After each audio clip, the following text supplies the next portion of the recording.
No.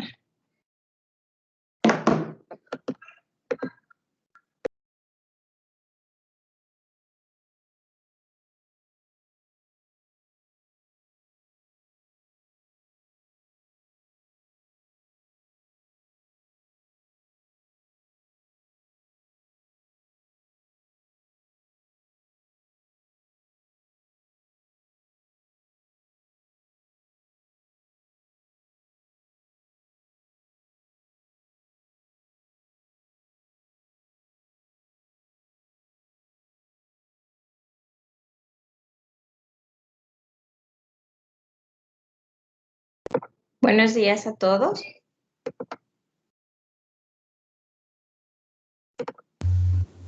Buen día, ingeniero. ¿Cómo están, chicos? Un buen día para todos. Por favor, si son tan amables, ayudarme con el registro de la asistencia en primer lugar, ¿sí? Ingresar, por favor, todos, hacer el registro de la asistencia.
Chicos, por favor, les pido de la manera más comedida. Vamos a arrancar a las 9:10 en punto.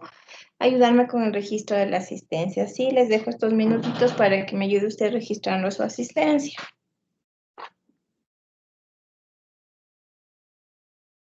Por favor, ingresen al aula virtual. Si es que alguien tiene algún inconveniente con el registro de la asistencia, por favor me comunica, ¿sí?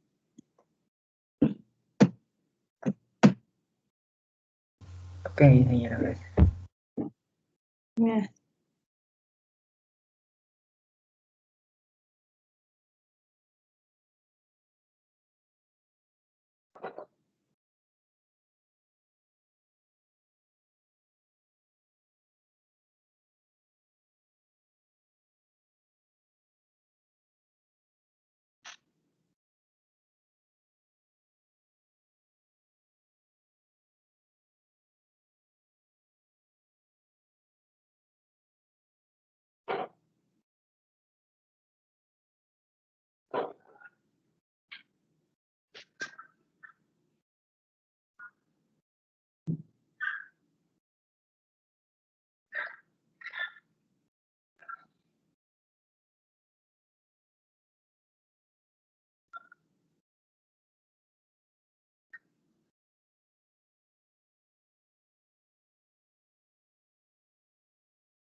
¿Todos me ayudaron con el registro de asistencia? ¿Sí? ¿Podemos iniciar? ¿Todos se registraron, chicos, la Creo que asistencia? sí, señora. ¿Sí? Vamos a iniciar, chicos.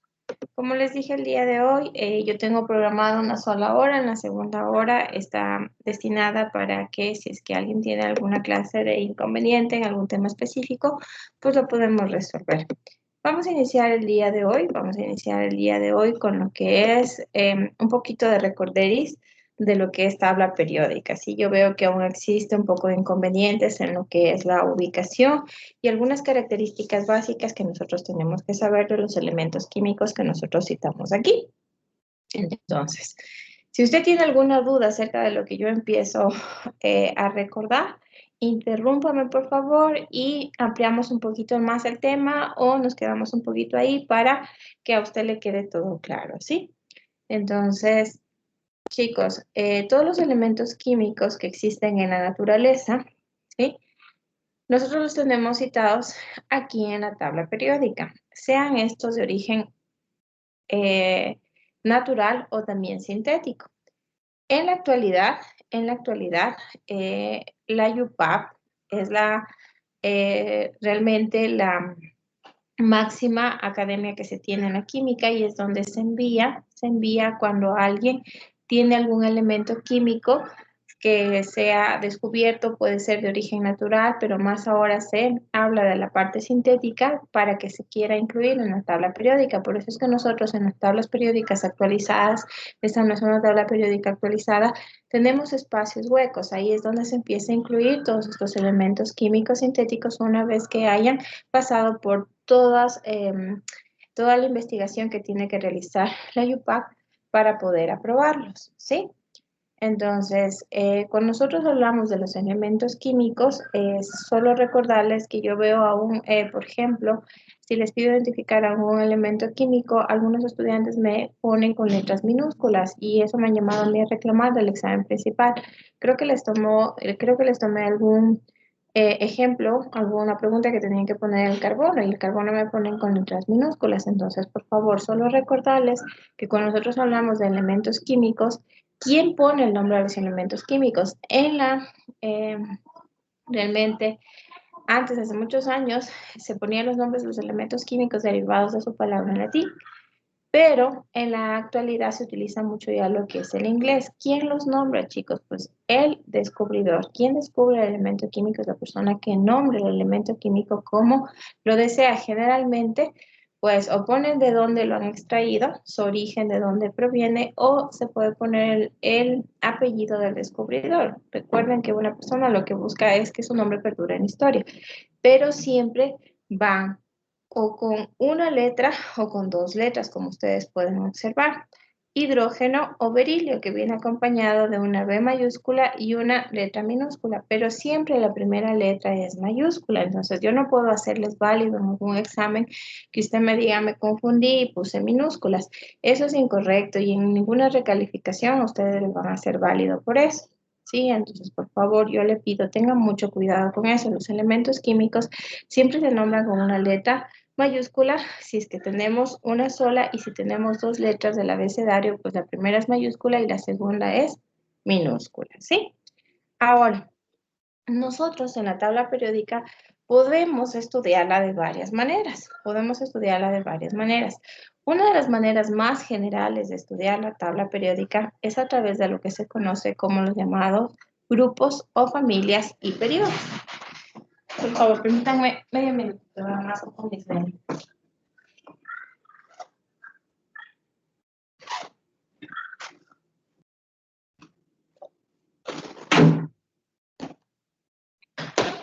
Que si no, no veo bien.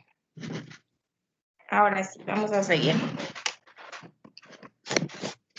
Cuando nosotros, chicos, hablamos de grupos o familias de la tabla periódica, nosotros hablamos de los elementos químicos que están situados de manera de columnas, ¿sí? En manera de columnas. Entonces, nosotros tenemos, como ustedes pueden ver en la parte superior, hay diferentes tablas periódicas. Algunos tienen grupo 1, grupo 2, grupo 3, grupo 4, grupo 5, pero hay tablas periódicas que no se citan de esta manera y entonces tienen el grupo 1A, ¿sí? Tenemos el grupo 1A con números romanos, tenemos el grupo 2A, el grupo 3B y así, pero todo depende de la tabla que tengas en tus manos. Independientemente de eso, no cambian los números. Si es que está el 1, pues aquí se sigue manteniendo el 1, ¿sí? Lo que cambia es que le ponen al lado, pues, aparte del número del grupo que se tiene de la tabla periódica que se habla, le ponen una denominación A o B, que eso va más con lo que es configuración electrónica para saber qué tipo de orbital se tiene, si es que es SOP o DOF, ¿sí? Ahora, cuando nosotros hablamos de grupos o familias de la tabla periódica, ¿qué relación encontramos? Nosotros encontramos algunas relaciones cuando hablamos de grupos o familias. Los elementos químicos que conforman un grupo o familia de la tabla periódica, es decir, los que se encuentran dentro de la misma columna, guardan cierta relación, por ejemplo, en su configuración electrónica. Si nosotros citamos los elementos químicos que están presentes en el grupo 1A, que tenemos el litio, el sodio, el potasio, el rubidio, el cesio y francio, estos elementos químicos guardan la relación de que todos terminan en una configuración una configuración S1. ¿Qué quiere decir esta configuración S1? Que en su último orbital o en su última capa de valencia, nosotros encontramos siempre un electrón. Por lo tanto, estos tienen tendencia a ceder. En el grupo 2A, pues estos guardan relación de que igual tienen en su última capa o capa de valencia, pues 2 electrones, ¿sí? 2 electrones de valencia que están dispuestos a ceder. ¿Qué otras relaciones nosotros encontramos? Que dentro de los mismos elementos que están en un grupo o familia, estos tienen características físico-químicas similares. Eso no quiere decir que el punto de ebullición de todos va a ser el mismo, no, sino que están dentro de rangos establecidos. Es decir, que no están muy lejanos y que por eso se considera y se dice la palabra similar, pero en ningún momento yo digo igual. ¿Sí? Entonces nosotros estamos hablando de que tienen características físico-químicas similares. Pueden parecerse en puntos de fusión, en puntos de ebullición, tal vez en densidades, pero no quiere decir que sean iguales, ¿sí? Cuando nosotros hablamos de grupos de familias, entonces nos vamos a referir a las columnas. ¿Qué pasa? Hay otra manera de estudiar la tabla periódica y es a través de los periodos. Y yo veo que en eso sí existe bastante dificultad. Los periodos, chicos, simplemente son las filas que nosotros encontramos, ¿sí? Nosotros podemos ver que tenemos 1, 2, 3, 4, 5, 6 y 7. Y aquí en el diagrama de Moller, cuando nosotros veíamos configuración electrónica, te ponen puntos suspensivos. ¿Por qué están esos puntos suspensivos? Justamente para dejar libre a nuevos elementos químicos que pueden existir en el futuro y que pueden tener hasta 8 niveles de energía conforme se vaya descubriendo. Por eso están esos puntos suspensivos, es decir, que la tabla periódica no se cierra, sino que siempre se está actualizando. ¿Qué relación tienen los elementos químicos que están dentro de los periodos? En el periodo 1 ustedes pueden observar que yo solo tengo 2 elementos químicos. Tenemos el hidrógeno y tenemos helio. ¿Existe alguna relación entre estos elementos químicos? Ninguna, chicos. Los elementos químicos que se encuentran dentro de un mismo periodo no tienen similitud en sus propiedades físico-químicas. ¿Sí? Entonces, en eso yo veo que cuando yo pregunto algo por ahí en los exámenes se me siguen cayendo. Los únicos elementos químicos que tienen similitud en las propiedades físico-químicas son los que se encuentran dentro de los mismos grupos o familias. Pero cuando hablamos a través de periodos, no. Y entonces, ¿cómo se los estudia en los periodos? ¿Qué relación uno puede ver o qué pasa en los periodos que a mí me pueda dar alguna característica para tratar de identificarlos? En los periodos, chicos, lo que se maneja es orden ascendente de número atómico. Yo les pregunto a ustedes, ¿qué era el número atómico?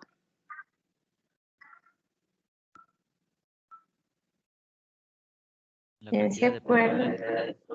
La cantidad de protones que nosotros tenemos presentes en un elemento químico. ¿Y esta cantidad de protones tiene alguna carga parcial?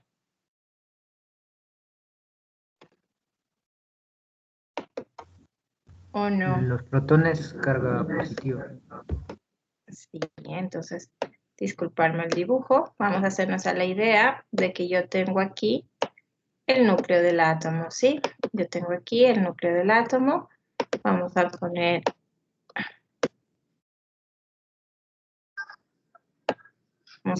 ahí. Vamos a ponerle otro orbital más. Y ahí. Nosotros vamos a tener, chicos, por favor, recordar conmigo que nosotros tenemos aquí el núcleo del átomo. En el núcleo del átomo nosotros vamos a encontrar a los protones y vamos a encontrar a los neutrones.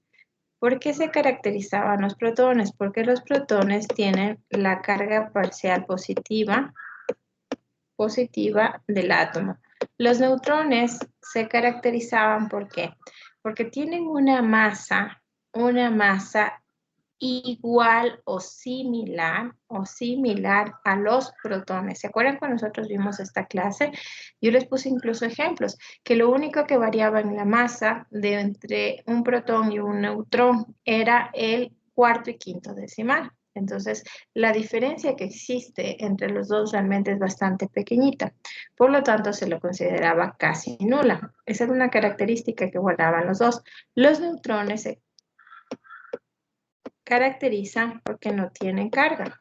Son neutros, como su nombre lo indica, ¿sí? Los neutrones no tienen carga. Los neutrones juntos con los protones forman lo que se llama el núcleo del átomo. ¿Y dónde estaba la mayor masa del átomo? En el núcleo. En el núcleo.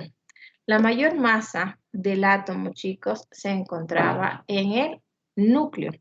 Recuerden que nosotros en estos orbitales o niveles de energía o niveles energéticos, dependiendo del libro que tú tomes, pues nosotros vamos a poner siempre el primer nivel queda con 8. Vamos a ubicar los electrones, 2, 3, 6, 8. Pongámosle que acá tenemos 1, ¿sí? Acá pongámosle otrito, ¿ya? Entonces, otra de las partículas subatómicas que nosotros tenemos en un átomo son los electrones. Los electrones, chicos, representan la carga parcial negativa en un átomo, ¿sí? ¿Por qué no se los consideraba en la masa? Cuando nosotros, ¿se acuerdan? Sacábamos la masa atómica de un elemento químico, nosotros decíamos, el número másico se representa con la letra A. Número másico, número de masa o masa atómica promedio, ¿se acuerdan que hablábamos del mismo cálculo? Los tres nombres eran válidos para el mismo valor matemático que estábamos calculando. La masa atómica promedio que se representa con la letra A era igual a la sumatoria de los protones y neutrones. Sin embargo, yo sé que existen tres partículas subatómicas, protones, neutrones y electrones. ¿Por qué a los electrones no se los tomaba en cuenta? Porque los electrones, al estar en los orbitales o capas de energía, realmente tenían una masa muy pequeñita. Tenían una masa de 1840 veces menor al protón más pequeño que era del átomo de hidrógeno. Por lo tanto, en un cálculo matemático lo que representaba era cambiar el quinto o el sexto decimal. Y nosotros vemos en la tabla periódica que no ingresa tantos decimales. Por lo tanto, eran despreciables debido a que tienen una masa demasiado pequeñita. Pero, ¿qué relación teníamos en los átomos? Cuando nosotros hablamos de un átomo, de un elemento químico, por favor recordar, cuando nosotros hablamos de un átomo, de un elemento químico, la cantidad de protones siempre va a ser igual a la cantidad de electrones, ¿sí? Esto es una relación directa que existe. Entonces, protones es igual a electrones. Siempre que hablemos de átomos, por favor. Ya vamos a recordar un poquito lo que son iones y vamos a ver variaciones. Entonces, un átomo siempre tiene protones y electrones iguales. Regresando a lo que nosotros estábamos. Los protones se consideran la carga parcial positiva. ¿Con qué letra se representaba? Los protones en la tabla periódica, ¿con qué letra se representan, chicos? Z. Con la letra Z. Con la letra Z. Esto significaba número atómico. Y en función del número atómico que se tiene, los elementos químicos se citan en los periodos. Como usted puede ver, va de manera ascendente. Nosotros tenemos, en el caso de esta tabla, ubicado el número atómico en la parte superior derecha. Entonces nosotros tenemos 1, tenemos 2, tenemos 3, 4, 5, 6, 7 y así sucesivamente. Entonces siempre está en función ascendente del número atómico, ¿sí? ¿Los elementos químicos guardan relación entre ellos? No. Entonces, si en un examen a mí me preguntan, ¿el berilio tiene propiedades físico-químicas similares al oxígeno por estar dentro del mismo periodo? No, eso es falso. ¿Qué elementos químicos guardan relación en propiedades físico-químicas? Pues el berilio, el magnesio, el calcio, estroncio, bario y radio. ¿Por qué? Porque esos están dentro de un mismo grupo o familia, ¿sí? Ahora, esa es una manera de estudiar la tabla periódica. Otra manera de estudiar a la tabla periódica es en función de la cantidad de electrones que encontramos en su última capa o capa de valencia. ¿Qué significa la última capa? Es esta, chicos. La última capa representa el último orbital que encontramos en un elemento químico, es decir, el último orbital de la configuración electrónica. Eso se conoce como última capa o capa de valencia. En esta capa de valencia nosotros ubicamos los electrones de la configuración. Y entonces, nosotros vemos que en la tabla periódica, que está en este caso como en un verde agua marina, no sé, si usted ve aquí hay una escalera. Esta escalera representa los metaloides.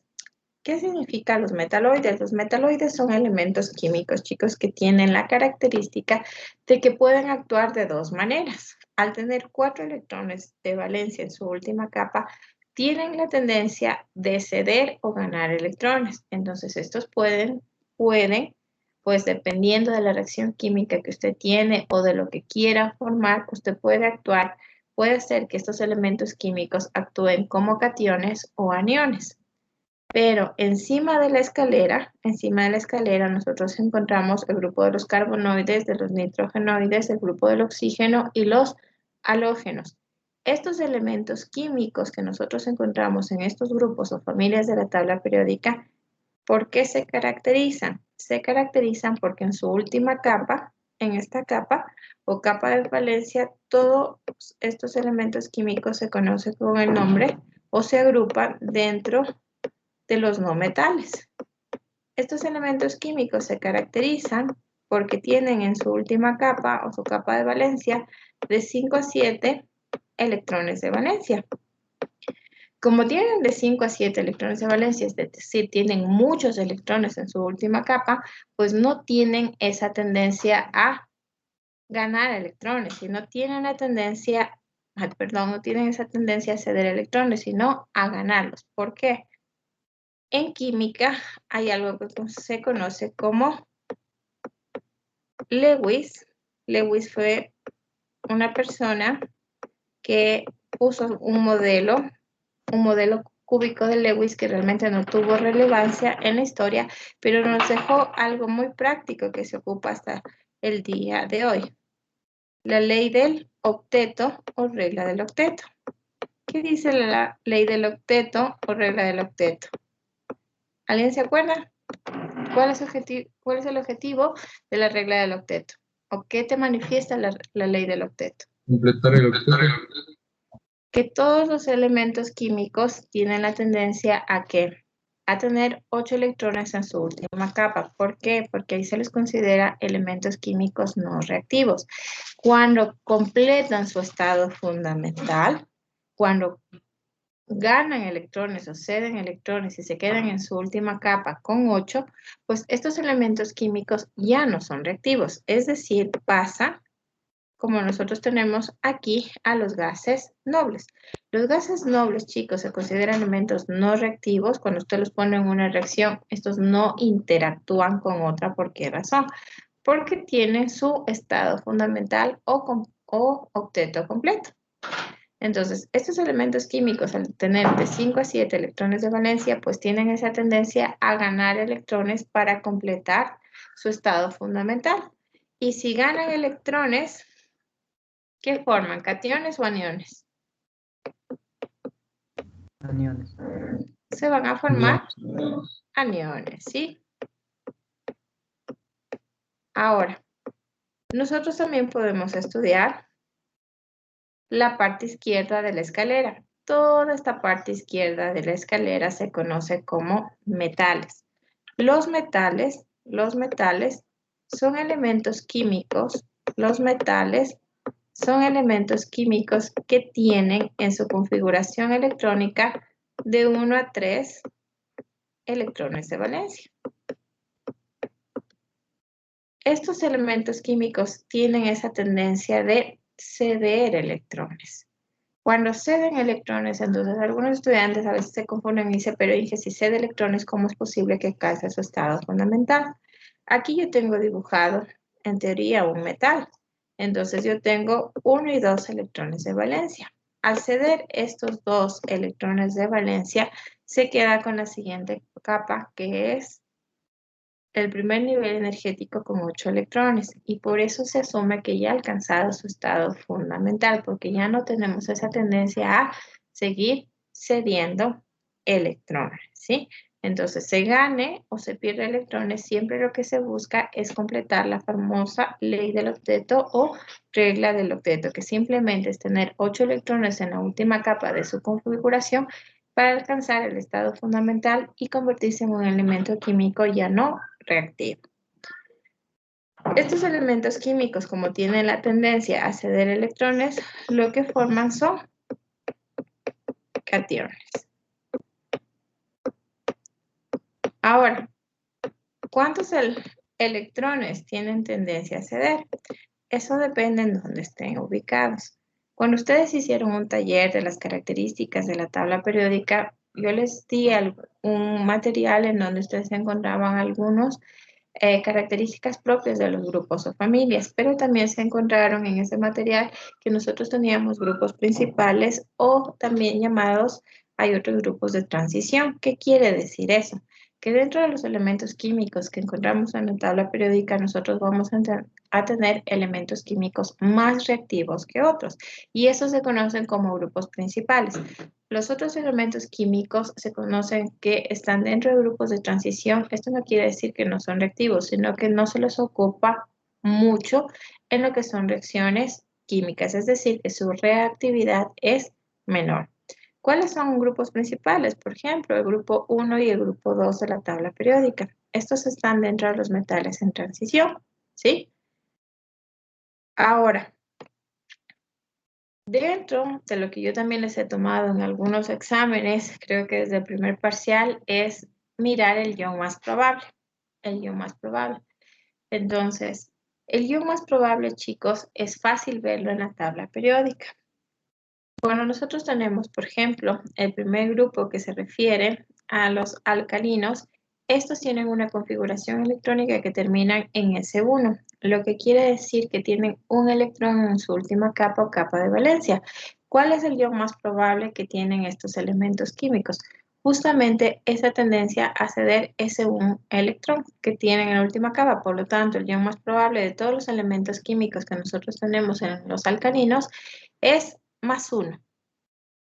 En el grupo de los alcalinos tercios, ¿cuántos electrones de valencia nosotros tenemos en su última capa? 2. 2. Entonces, ¿cuál sería el ion más probable?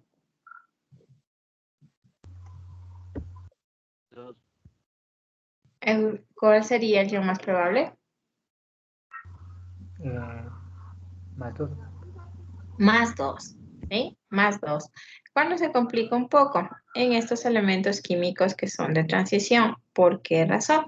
Porque estos elementos químicos tienen valencias variables. Entonces, ahí sí la profesora tiene que indicar, por ejemplo, en el cobre, si yo veo el cobre, yo tengo aquí el estado de oxidación se encuentra, miren, en la parte derecha.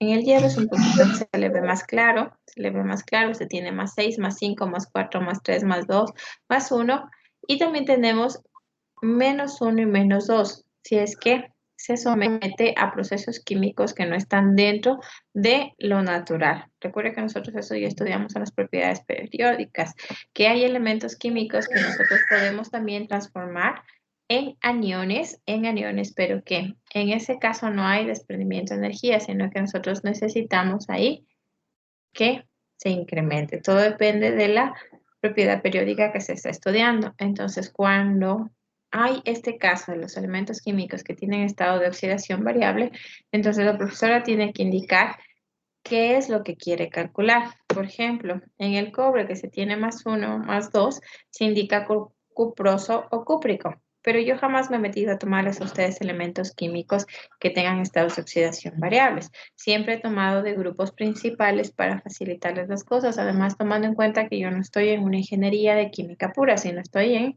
electrónica. Por lo tanto, que sepan por lo menos reconocer los iones más probables de los elementos químicos que se encuentran en los grupos principales, pues ya con eso podemos aprobar el semestre. Ahora, en el caso de los no metales, ¿cuáles son los grupos principales que se utilizan? Pues los grupos del nitrógeno, los grupos del oxígeno y los grupos de los halógenos, ¿sí? ¿Qué característica tienen estos? Que nosotros tenemos el grupo 15, 16 y 17. Y si tienes una tabla periódica actualizada, te dice el grupo 5, el grupo 6 y el grupo 7. Esto de aquí nos indica la cantidad de electrones de valencia que se encuentran en su última capa. Los halógenos se caracterizan porque tienen 7 electrones de valencia, el grupo del oxígeno tenemos 6 y en el grupo de nitrógeno nosotros tenemos 5. Entonces, ¿cuál es el ion más probable? El ion más probable se saca, chicos, de los electrones que faltan para completar el octeto. Entonces, si es simplemente los electrones que faltan para completar el octeto, ¿cuál sería el ion más probable del cloro?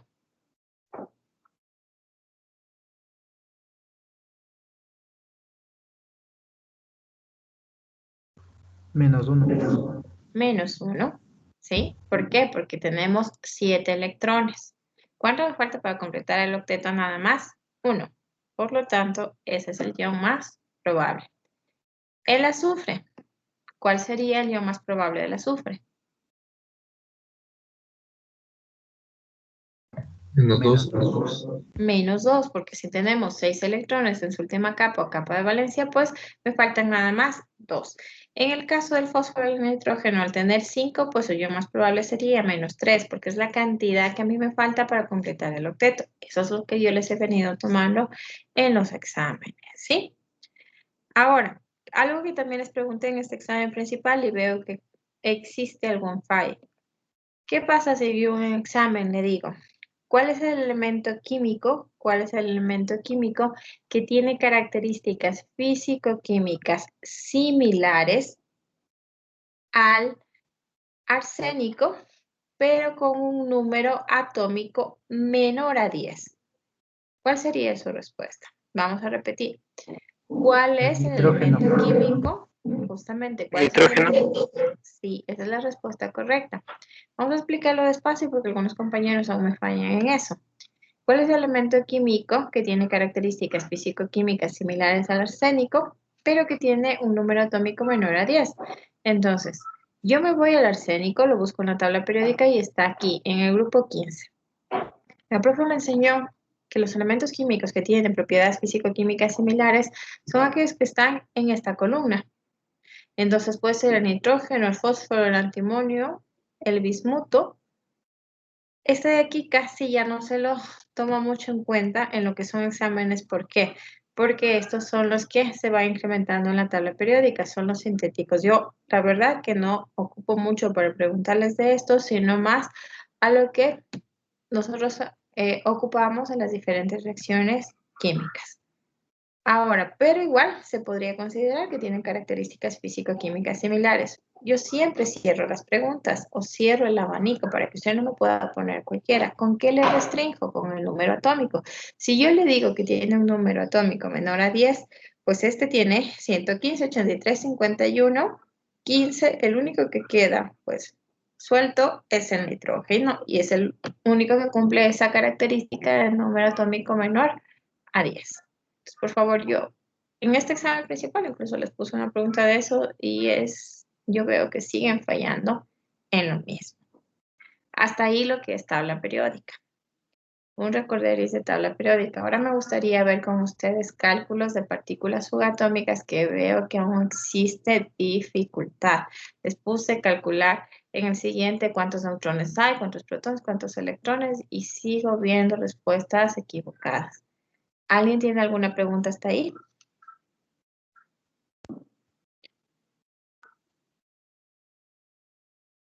Creo que ¿No? Vamos a ver entonces. Vamos a conversar, vamos a quitar esto de aquí y vamos a conversar.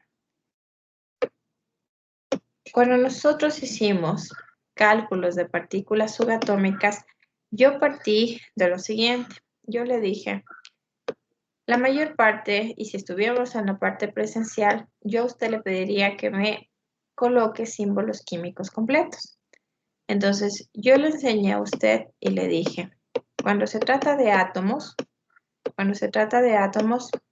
nosotros vamos a tomar cualquier símbolo químico. Y nosotros representamos ese símbolo químico con la letra X. Entonces, cuando se trata de átomos, un símbolo químico completo es aquel que está formado por el elemento químico acompañado de su número atómico y de su número másico. ¿Dónde se ubican estos dos valores? Siempre en el lado izquierdo.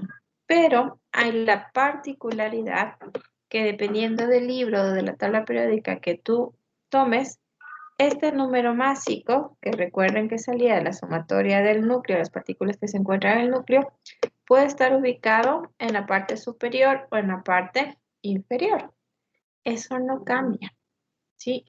Eso no cambia la estructura del átomo. ¿Qué es lo que pasa? Que cuando yo les cambio, ustedes se acostumbran a ver solo arriba uno en algunos exámenes y entonces toman a este como el número atómico. No, chicos. Yo no me sé de memoria todos los números másicos que existen en los elementos químicos en la tabla periódica. Los números atómicos casi ya me los tengo a todos aprendidos, pero los números másicos no, porque es un montón. Menos aún le voy a pedir a usted que se los aprenda. Entonces, ¿qué tiene que hacer usted? Yo le tomé así en una pregunta del examen. Usted tiene que ir a su tabla periódica y discernir, es decir, mirar de qué se está tratando. ¿De qué se está tratando? Yo les hago ocupar mucho a ustedes la tabla periódica de Educa Madrid. Entonces, cuando usted entra a cualquier elemento químico de la tabla de Educa Madrid, usted va a encontrar siempre que cuando entra el elemento químico, aquí ya le da el número atómico. En cualquier elemento que usted pinche, ya le da el número atómico aquí. Entonces, el cobre tiene 29. Si yo quiero saber el número de masa, yo tengo que entrar acá a las propiedades y aquí encuentro el número de masa. En tablas periódicas así, todo depende de cómo está ubicada su tabla periódica. Entonces, algunos tienen en la parte superior derecha, como en este caso el número atómico, y miren, la masa atómica en la parte superior izquierda. Pero si usted tiene una tabla periódica en casa, yo he visto al revés, he visto que la masa atómica a veces la tienen acá, el número atómico acá. Entonces, lo que usted tiene que primero es ubicarse y ver de qué número se trata. Como yo les hago ocupar la tabla periódica de esta de Educa Madrid, siempre recordar esto, el número atómico aparece en y medio, tú pinchas el elemento químico y para ver el número másico te tienes que ir a propiedades. Entonces, no confundirse, primero asegurarse de qué valor te está dando, porque yo en el examen pongo valores y no les pongo de qué se trata. Por ejemplo, yo les pongo cloro 3517. Y entonces, si usted toma esto como número atómico, se va todo el ejercicio al suelo. Usted tiene que verificar de qué se trata. Entonces, vamos a ver. Nosotros vamos a irnos a la tabla de Educa Madrid. Nos vamos a ir a el cloro. Y yo veo que tiene 17 como número atómico. Entonces, este es el número atómico. Esto es Z. Y esto es número másico. Por favor, recordar que siempre va así. ¿Qué pasa en los iones? ¿Qué pasa cuando yo tengo un ion? Cuando yo tengo un ion y quiero sacar el símbolo químico de un ion, es igualito, se mantiene. Pero hay una particularidad. cuando hablamos de iones, yo no puedo hablar de iones si no hablo, chicos, de cargas. Entonces, un ion se caracteriza porque yo encuentro el elemento químico con su número atómico y su número másico y encuentro la carga. Ahora, en la carga, nosotros tenemos la carga, primero, un signo. Yo siempre les digo a mis estudiantes, la carga se compone de dos cosas. El signo y el valor matemático, que ya vamos a recordar de dónde sale. Entonces, vamos a encontrar un signo y vamos a encontrar el valor matemático, ¿sí? Pero siempre que hablemos de iones vamos a tener carga. Vamos a recordar cómo se calculaban las partículas subatómicas. Si yo en un examen le pregunto, ¿cuántos electrones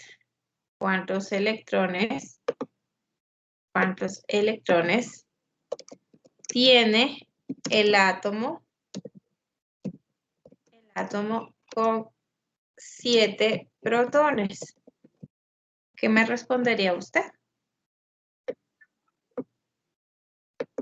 ¿Cuántos electrones tiene el átomo con 7 protones?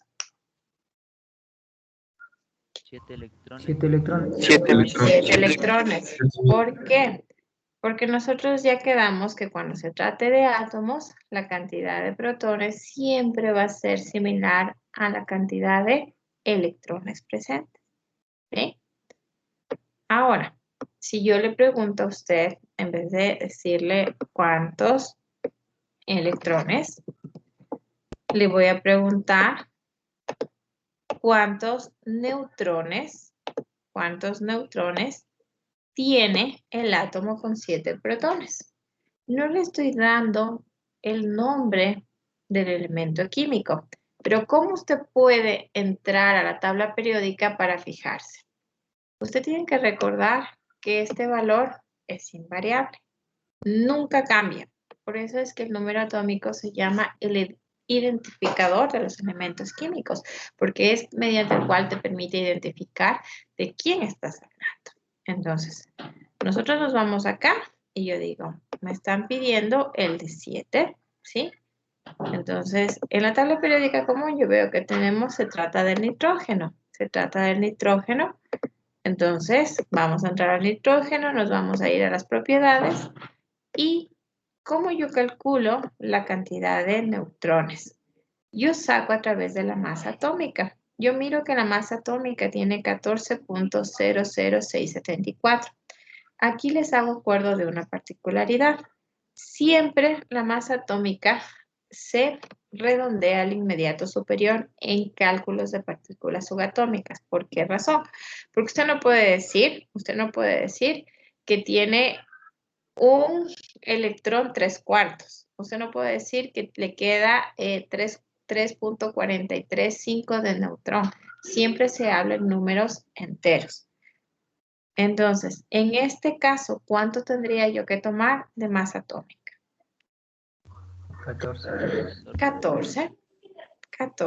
Entonces yo diría, la masa atómica es igual a los protones más los neutrones. Entonces los neutrones es igual, en este caso, 14 menos 7. Por lo tanto, los neutrones es igual a 7.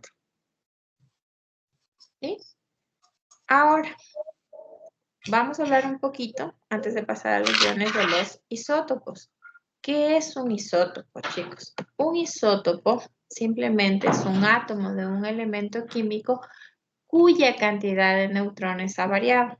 ¿Por qué los neutrones varían? Porque los protones son invariables. Y si varían los electrones, eso da lugar a formación de iones. Entonces, ¿qué es un isótopo? Un isótopo no es más que un átomo de un elemento químico que varía la cantidad de neutrones. Les tomé un ejercicio de estos en el examen principal. Les puse el siguiente elemento químico se considera un isótopo, ¿verdadero o falso? Entonces, por favor, conmigo. Yo para identificar si se trata de isótopos tengo que verificar la cantidad de neutrones. La única manera de verificar la cantidad de neutrones es a través de la masa atómica. Entonces yo me voy a ir al cloro, Entro al cloro y observo que su número atómico es 17, por lo tanto el otro valor de 37 es lo que a mí me están dando como masa atómica. ¿Cuánto sería la masa atómica del cloro? Que usted observa aquí. 35, pero yo a usted le estoy dando 37. Por lo tanto, quiere decir que nosotros tenemos de neutrones 37 menos 17. Yo tengo aquí 20 neutrones. No tengo la misma cantidad de neutrones que se están reflejando ahí. Cuando existe variación de este número, entonces ahí se considera el elemento químico isótopo. ¿Sí? ¿Cuál es el isótopo que se representa en la tabla periódica?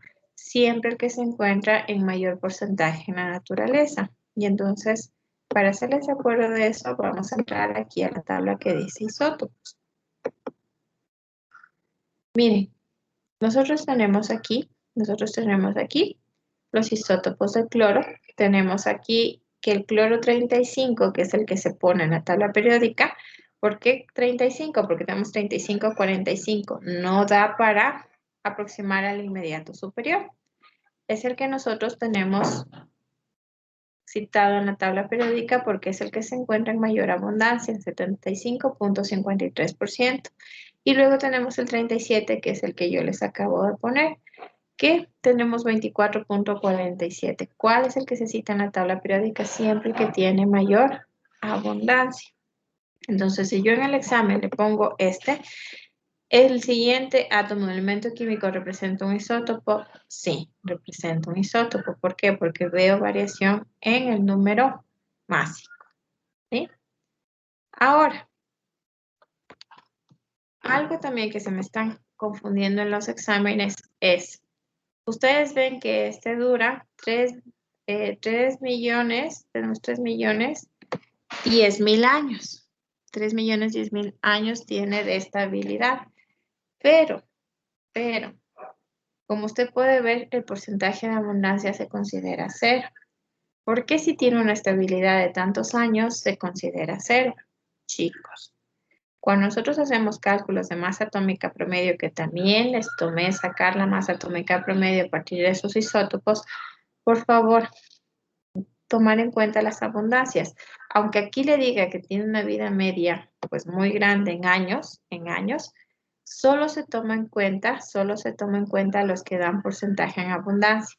Los que no son estables para toda la vida, pues se consideran con una abundancia cero y por lo tanto no entran en los cálculos. Usted solo toma en cálculos los que tengan porcentaje de abundancia, que eso es un error también común en los exámenes. Para finalizar esta parte vamos a hablar de iones. ¿Qué son los iones? Los iones simplemente son átomos de elementos químicos que se caracterizan ¿por qué?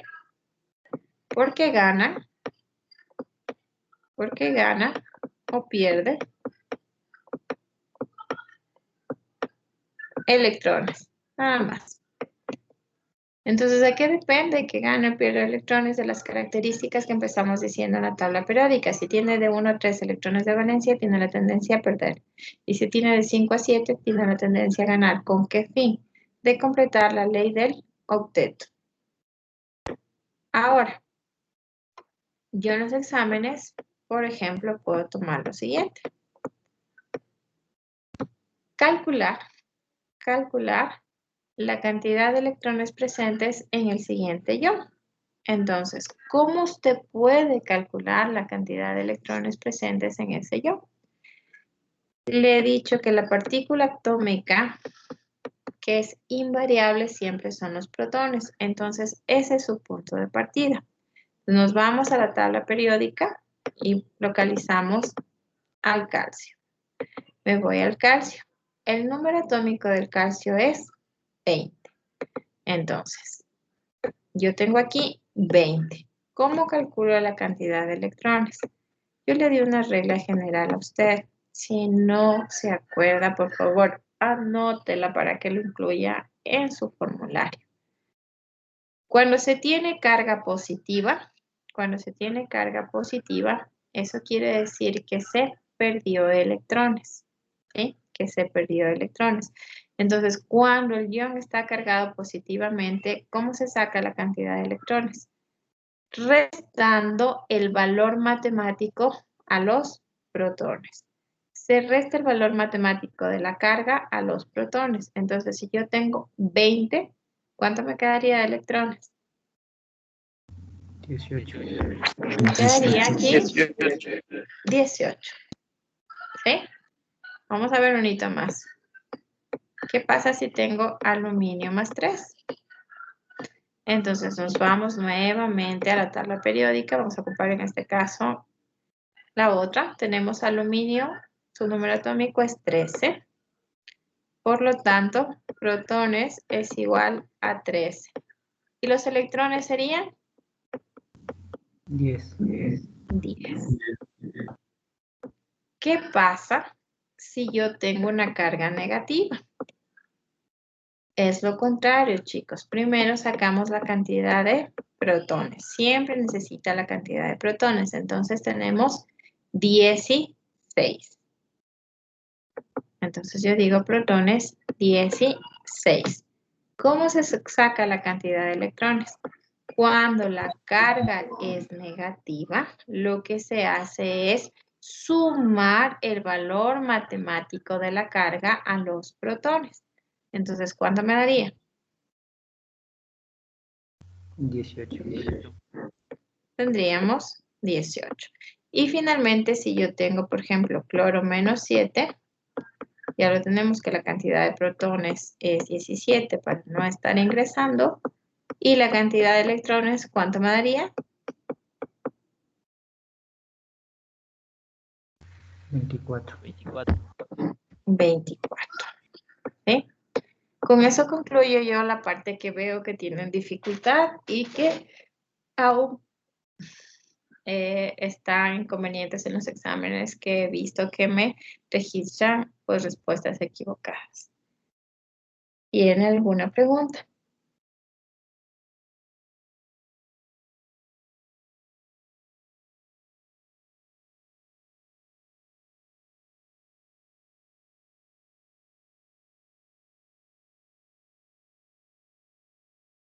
No, ingeniera. No. Ahora sí. ¿Alguien tiene?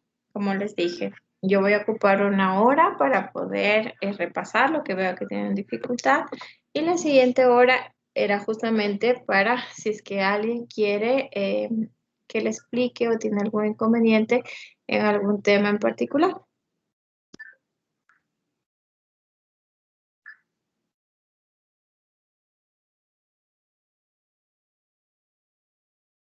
Yo tengo una pregunta ahí.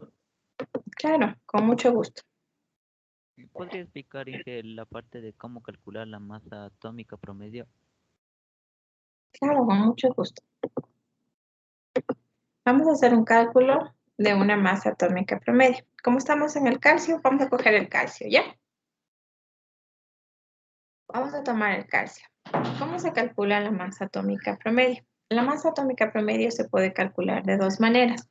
La primera ya la he hecho aquí, que son protones más neutrones, así que esa la dejamos de lado. Vamos a calcular la masa atómica promedio a partir de esos isótopos, que me imagino lo que tienes un poquito de dificultad, ¿verdad? Sí. ¿Sí? Entonces, vamos a tomar esta tabla de aquí y vamos a poner un archivo nuevo. Permítame, simplemente voy a sacar la tabla para poder trabajar con ustedes. Entonces, vamos a calcular la masa atómica promedio del calcio a través de sus isótopos.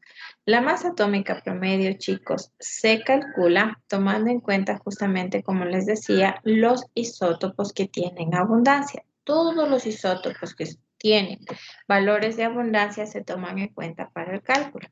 Si es que tienen una estabilidad, así sea de un montón de años y no tienen porcentaje de abundancia, esos directamente se dejan de lado. Entonces, ¿qué valores usted debe tomar para la masa atómica promedio para este cálculo? Entonces, en primer lugar, nosotros tenemos este de aquí, que tiene, lo vamos a poner con asteriscos, 96,97%, este tiene el 0,64%, este tiene 0,15%, el siguiente que tenemos 2,6%. Como usted ve, estos que tienen 0 simplemente no los tomamos en cuenta, este tampoco, su estabilidad no se considera porque no tiene abundancia y este de aquí sí tendría que ser tomado en cuenta porque tiene 0,18. Entonces usted descarta todo lo que no tenga abundancia. Ese es el primer paso. Entonces solo nos quedamos con estos que tienen porcentaje de abundancia. ¿Cómo se calcula la masa atómica promedio? Entonces vamos a poner masa atómica promedio del calcio es igual a... Usted puede aquí dividir directamente para 100 o si no hacerlo al final. Hagámoslo al final y con eso no estamos haciendo paso por paso. La masa atómica promedio, chicos, es una sumatoria de los isótopos individuales que se multiplican abundancia por su masa atómica.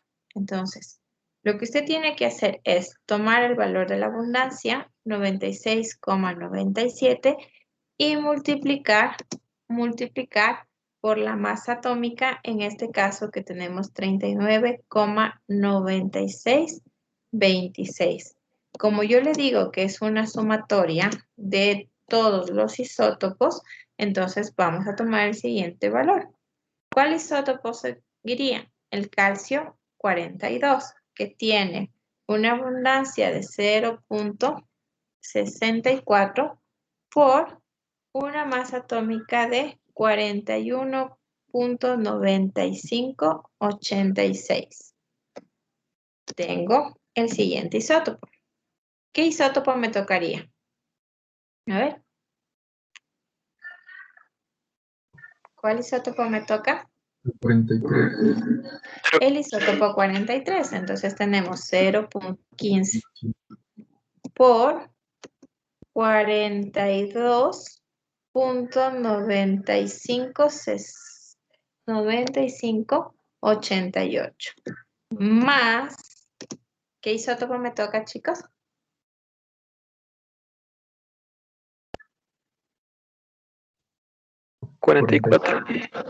El 44, 2,06 por 43,9555. Y finalmente, ¿cuál es el último isótopo que me toca? 48. El isótopo 48, que tiene apenas el 0,18 por su masa atómica promedio, que es de 47,9525. Pero por favor recordar que todo esto se divide para 100. Usted lo puede hacer al inicio o al final. ¿Qué quiere decir esto? Que usted puede coger 96,97 dividido para 100 y multiplicar por este. 0,64 dividido para 100 y multiplicar por este. El 0,15 dividido para 100 y multiplicar por este. Pero tendría que ir a hacer pasos individuales. Entonces, cuando yo les enseñé esto, hicimos tanto con pasos individuales como el global, que es el final, dividirle para 100. Matemáticamente vamos a regresar, vamos a llegar a la misma respuesta. ¿Y cuánto me da?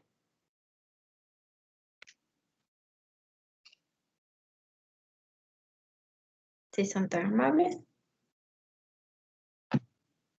40.074.70.42.6. 40.074.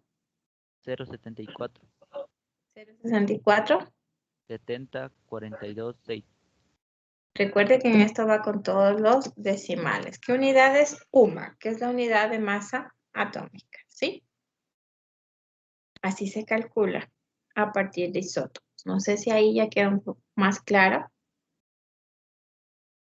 lo que estaba pensando. ¿Sí? Sí, gracias. Con mucho gusto. ¿Alguien más?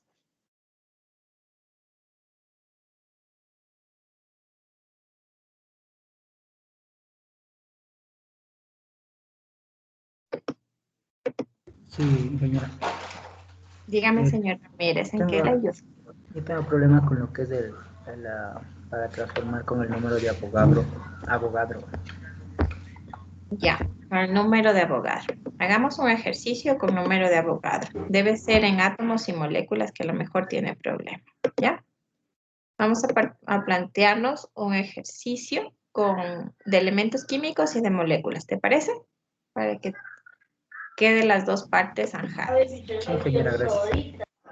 Entonces vamos a calcular el número de átomos, que existe en 0.35 libras de, pongámosle de zinc, ¿ya? Y también, para verlo también lo que son moléculas, para que de una vez te recuerdes, vamos a calcular la cantidad de átomos de oxígeno presentes en 0.84 libras mol de ácido sulfúrico. ¿Sí? Entonces ahora sí, vamos a calcular. Usted tiene que recordar que cuando tenemos masa, usted puede llegar a moles o números de átomos y viceversa. Entonces, en este caso yo tengo masa. ¿Qué me piden calcular? Llegar al número de átomos. Entonces, yo lo primero que yo necesito es para actuar con todos los decimales. Permítame, aquí estoy con... Porque yo pongo siempre el 6.022, pero no me acuerdo el resto de decimales. Estoy acostumbrada a poner el 6.022. Pero vamos a hacer el ejercicio con todos los decimales. Permítame, solo abro hasta que se abra la página web, vamos a trabajar en lo que me pide el compañero. Entonces, en este caso, como yo tengo una unidad de masa, sí puedo llegar a número de átomos. Vamos a partir 0,35 libras de zinc. ¿A qué tengo que llegar? A número de átomos. Entonces, el peso molecular, nosotros estamos acostumbrados a trabajar en gramos mol. Lo primero que vamos a hacer, que a mí me convendría, es pasar esas libras de zinc aquí a unidad de masa. A gramos. Entonces, una libra de zinc. Recuerde que yo siempre le doy a usted, le doy tablas para que usted pueda hablar siempre el mismo idioma. Entonces, una libra de zinc, ¿cuántos gramos tiene? Dependiendo de la tabla, hay tablas que redondean a 454 y hay tablas como las que nosotros ocupamos en este examen, que fue 453,59, ¿verdad? Entonces vamos a trabajar con la tabla que nosotros hicimos en el examen, 453,59 gramos de zinc. Ahora, yo necesito pasar primero a moles. Para pasar a moles, yo necesito irme a la tabla periódica. Y entonces, ya no vale el aula virtual, chicos. ¿Qué pasaría con el aula virtual? Ustedes sí pudieron ingresar a registrar la asistencia, ¿no es cierto? Sí. Todos registraron la asistencia. ¿Qué pasaría que ya se me colgó el aula virtual? Está por momentos, ingeniero, porque ayer igual en el día intenté ingresar para revisar clases y todo eso, y está así a veces no todo el día, pero a veces hay ciertos momentos que se pone así. Esperemos que ya se solucione. Entonces, nosotros tenemos la masa atómica tiene, ¿cuánto tiene el zinc. Nosotros sabemos que tiene 30 protones. ¿Y cuánto es la masa atómica? 65,39. Entonces, yo lo voy a poner aquí separadito. El peso molecular del zinc tiene un valor de 65,39 gramos mol. Entonces, ahora sí, como ya tengo el peso molecular, ahora sí me voy nuevamente a mi transformación. Entonces, yo veo 1 mol de zinc, ¿cuántos gramos de zinc tiene? 65,39. Exactamente, entonces usted siempre necesita el peso molecular. Entonces, 1 mol de zinc tiene 65,39 gramos de zinc. Pero a mí lo que me piden es llegar al número de moles, ¿sí? Al número, perdón, de átomos de zinc. Entonces, hay una relación que existe llamado número de Avogadro. El número de Avogadro a ti te permite llegar al número de átomos presentes en esa cantidad de masa o de moles que tengas. ¿Cuál es la relación? Que una mol de la sustancia química, en este caso estudiada, que es el zinc, tiene ¿cuántos átomos? ¿Cuál es el número de Avogadro? 6,2 por 10 a la 23. 6,0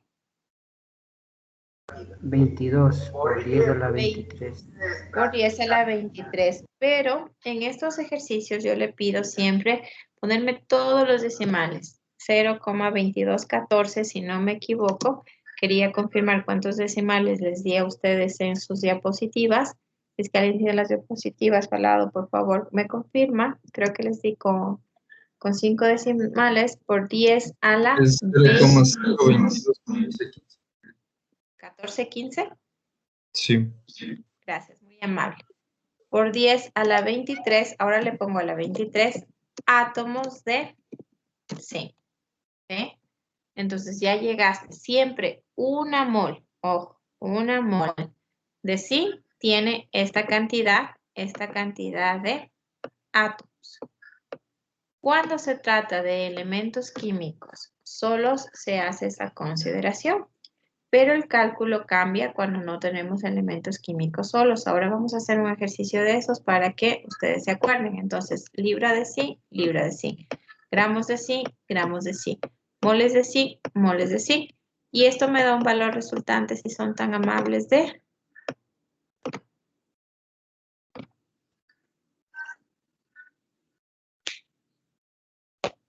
1,46 por 10 a la 24. por 10 a la 24. Inge, aquí es de poner todos los decimales. Porque yo siempre en el proceso les pongo por trabajar con todos los decimales. Entonces, trabajar con todos los decimales, porque después te va a haber inconvenientes. No quieren que les tome, que me suban fotos del proceso, entonces tienen que trabajar con todos los decimales para que les salgan las respuestas iguales. Si no, no les va a salir las respuestas numéricas iguales. ¿Cómo podríamos dar entonces del 1,46 por 10 a la 24? A la 10 a la 24, como a mí no me permite el sistema tomar connotación científica, yo generalmente lo que hago es poner valores bajos para que ustedes, por ejemplo, aquí les den a lo mejor muy poquita cantidad. Aquí te puedo dar 0,35 por 10 a la menos 17 libras. Entonces ahí ya nos da un valor bastante bajo acá para que tú puedas registrar. Es la manera que yo juego para que usted me pueda registrar en números enteros y no en notación científicas tan grandes. Yo siempre tengo cuidado en eso, pues yo no me puedo registrar esto. Imagínese registrar tantos millones aquí, tendríamos que poner 1,46 sin poner cuántos ceros a la derecha. Entonces, para evitarle eso, no se preocupe que yo tomo esa precaución, que les dé valores a lo mejor de 1 o 2 millones que usted me pueda registrar, pero no más de eso. Tenga cuidado que yo tomo en cuenta eso. ¿Cuál es el inconveniente y en qué se me equivocan cuando se trata de calcular números de átomos en moléculas? Como usted ve, esto es un elemento químico solo. Pero ¿qué pasa cuando yo tengo una molécula? Entonces, cuando tú tienes una molécula, ahí sí tienes que hacer un cálculo diferente. Y son los pasos que vamos a hacer en este momento. ¿Qué es lo primero que yo tengo que calcular? Necesariamente, chicos, yo necesito el peso molecular. Entonces, vamos a calcular primero con ustedes el peso molecular. Hidrógenos tenemos 2. El hidrógeno es por 1.00794. ¿Cuántos oxígenos tengo? Si son tan amables. ¿Cuántos oxígenos? Tengo 4. El oxígeno, si no me equivoco, aquí en C9994, que ya me lo sé de memoria. Y el azufre sí ya no me acuerdo, chicos. ¿Cuántos azufres tenemos? ¿Cuántos azufres tengo? 1. Entonces vamos a ver. 1 por. Entonces vamos a irnos al azufre. Vamos a ver el azufre, ¿cuánto es? La masa atómica, 32.066. Entonces tienes 32.066. ¿Cuánto me da?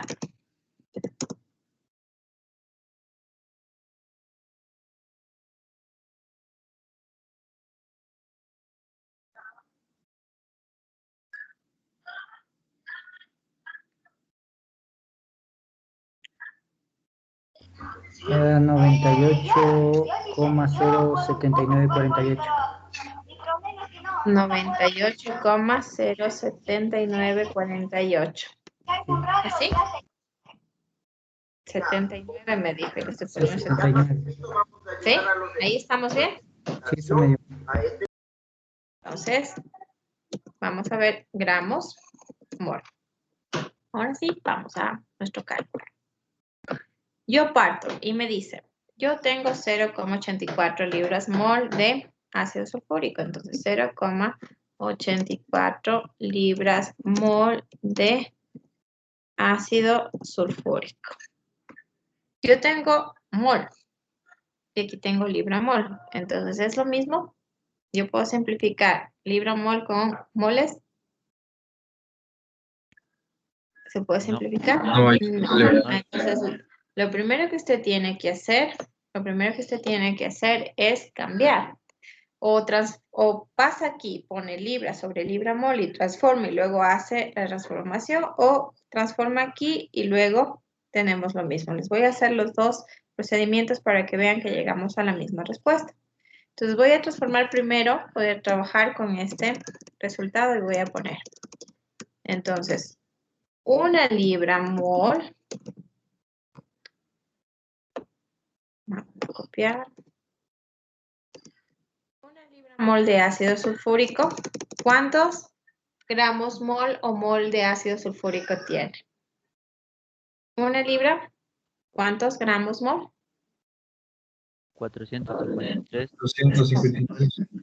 453.59 gramos mol.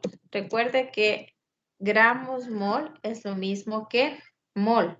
Eso tiene que usted, si no se acuerda, anótelo, que gramos mol es lo mismo que mol, sino que en la nomenclatura antigua se ponía el gramos mol y en la nueva se pone directamente mol, porque se asume que esto está trabajando en gramos mol.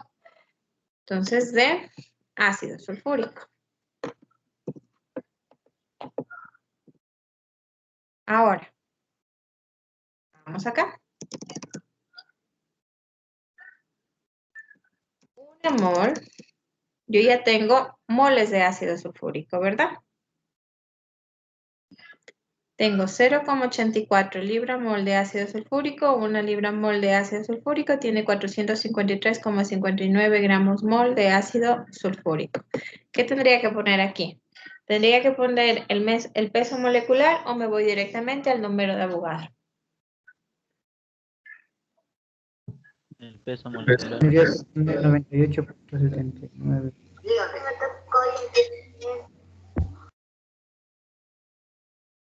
A ver, Peso les voy a molecular. poner, solo para que vean. Una mol de ácido sulfúrico tiene 98.07.948 gramos de ácido sulfúrico. Llegué a gramos. ¿Necesito realmente yo gramos?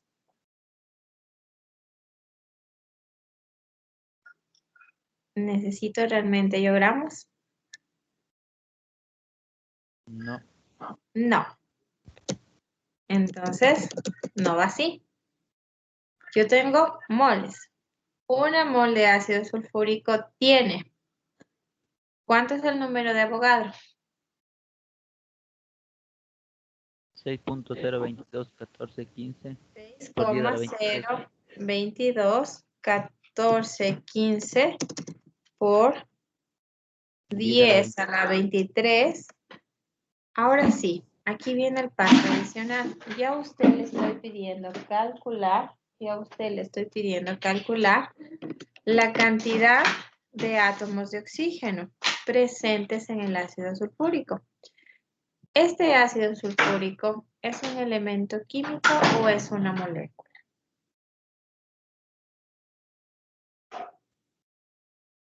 Molécula. Es una molécula. Por lo tanto, cuando es molécula, se pone moléculas de ácido sulfúrico. Ese es el paso adicional que usted tiene que dar cuando se trata de moléculas. Por favor, recuerde, cuando se trata de átomos solos, de elementos químicos solos, usted asume el número de Avogadro como átomos. Pero si se trata de una molécula, pues usted tiene que una mol, porque aquí no hay nada, ¿sí ve? Una mol de ácido sulfúrico tiene 6,0221415 por 10 a la 23 moléculas de ácido sulfúrico. Y ahora sí, a mí me pidieron el número de átomos. Entonces, una molécula de ácido sulfúrico, ¿cuántos átomos de oxígeno tiene? 4. 4 átomos de ácido sulfúrico. Y yo llegué a la respuesta que necesitaba. Entonces, usted tiene aquí libra-mol, gramo-mol, gramo-mol, molécula, molécula. Y ahí sí tiene el número de átomos, por favor. Sí, Eso no se... sería otro átomo de oxígeno. Ay, venga, que lo puse de ácido sulfúrico. Disculpe. Venga. Como estaba con el ácido. Y ahí llegamos a lo que necesito. Tiene toda la razón. Oxígeno. Escriba la palabra. ¿Por qué? Esto es un error común en los exámenes. Usted pone oxígeno 2. Y entonces dicen, ay, no, me quedé aquí porque este es un compuesto molecular. Y entonces empiezan a hacer otra transformación adicional que yo no sé de dónde se alimenta. Entonces mejor no ponga como compuesto molecular, sino lo que usted está buscando son átomos de oxígeno presente, 4 átomos de oxígeno presente. Y ya tiene la respuesta final.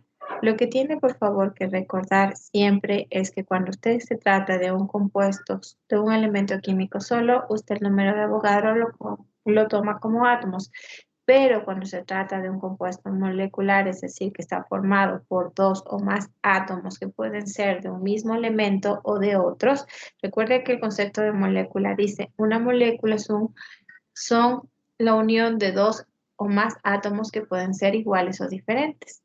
Entonces, si usted tiene 2 o más, el número de átomos se toma como molécula y esta molécula, ¿cuántos átomos tiene del compuesto que usted está buscando?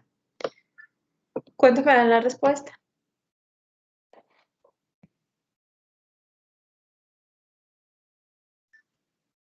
9.18 por 10 a la 26. 918 por 10 a la 26. En este caso, átomos de oxígeno. 10 a la 26 me dijo, ¿verdad? Sí. Listo. No sé si ahí ya está un poquito más claro. Inge, una duda. Claro. Disculpe, el dato de 453.59 gramos mol, ¿cómo lo obtuvo? Simplemente toma en cuenta. Tú tienes libra, ¿verdad? Y yo necesito pasar a gramos.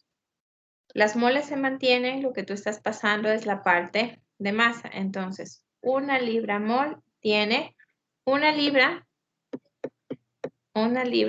tiene 453,59 gramos. Yo lo que estoy pasando es la parte de masa y estoy manteniendo las moles. Entonces, libra mol, gramo mol. Eso sí se puede hacer en química, eso es estequiometría. ¿Qué pasaría que si tú tienes, por ejemplo, 1 kilomol de ácido sulfúrico? Entonces, ¿cómo tendrías que transformar? Si yo tengo 1 kilomol de ácido sulfúrico, pues entonces 1 kilomol de ácido sulfúrico, ¿cuántos gramos tiene 1 kilo? 1000 gramos. 1000, entonces 1000 gramos mol o directamente mol de ácido sulfúrico. Se mantienen las moles y lo que se intercambia es la masa. Así se trabaja en química. Ya. ¿Alguien tiene alguna pregunta más? Inge, en este ejercicio entonces no se toma el peso molecular que habíamos sacado antes. No, no lo tomas en cuenta el peso molecular. ¿Por qué razón? Porque tienes moles.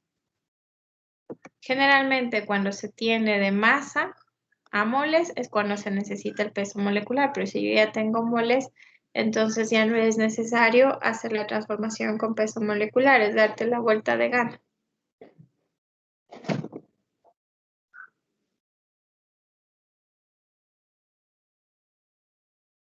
Si yo hubiera tenido aquí, en vez de moles, hubieras tenido pues 0,84 solo libras, entonces ahí sí necesariamente, porque tú tienes 0,84 libras, una libra 454 gramos, y entonces ahí sí, gramos.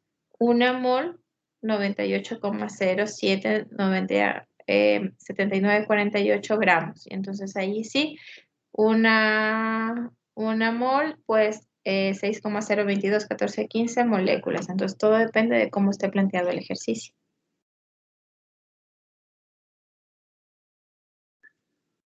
Ya, listo. ¿Alguien tiene alguna pregunta más? ¿Alguna duda más?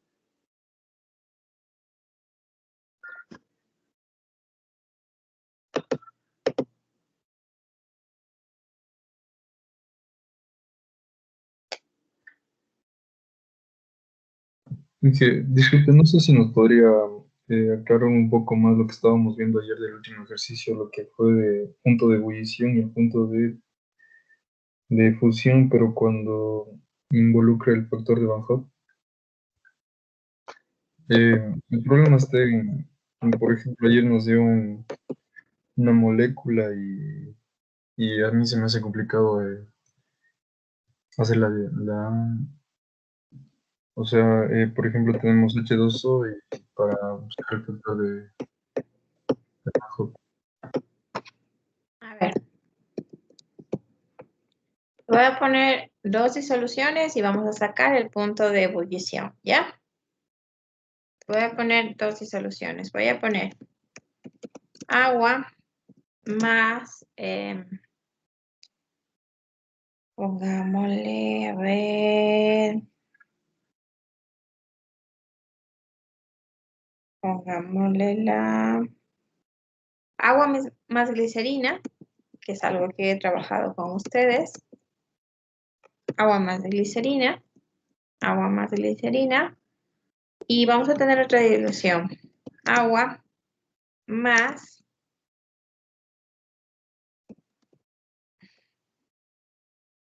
dicloruro de berilio.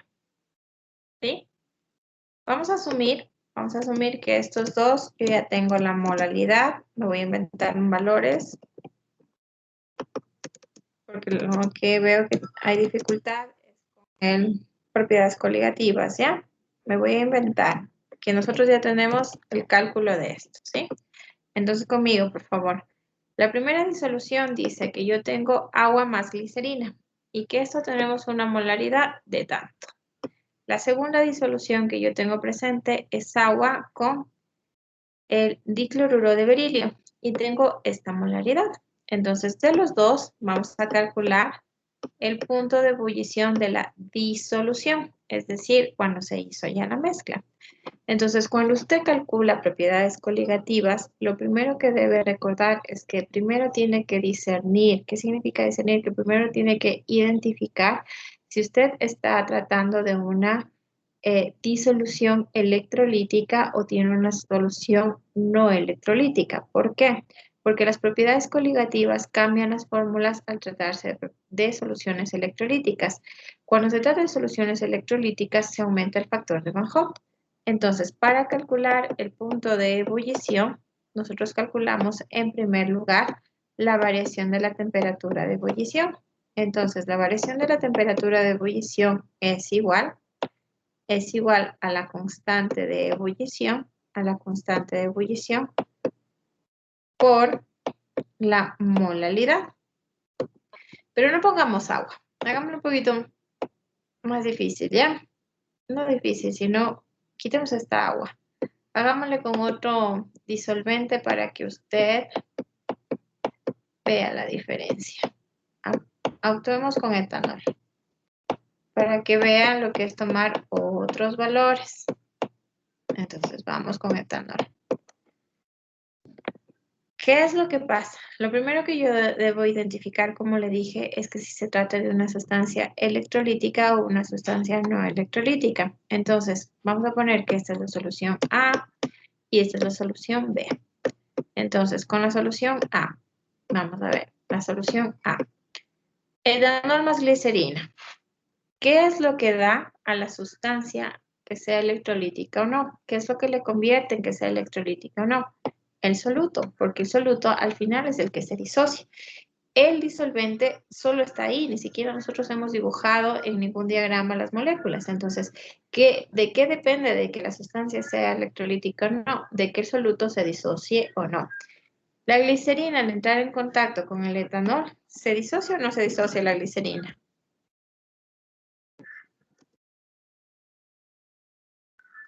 Chicos, la glicerina, hemos hecho un montón de ejercicios con la glicerina. ¿La glicerina es una sustancia electrolítica o no electrolítica? Electrolítica. A ver. ¿Electrolítica o no electrolítica?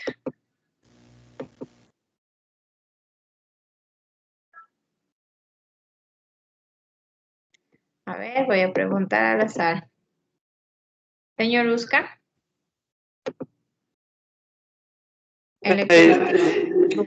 Es una solución no electrolítica. Exactamente, la glicerina es una sustancia no electrolítica. Es una sustancia no electrolítica.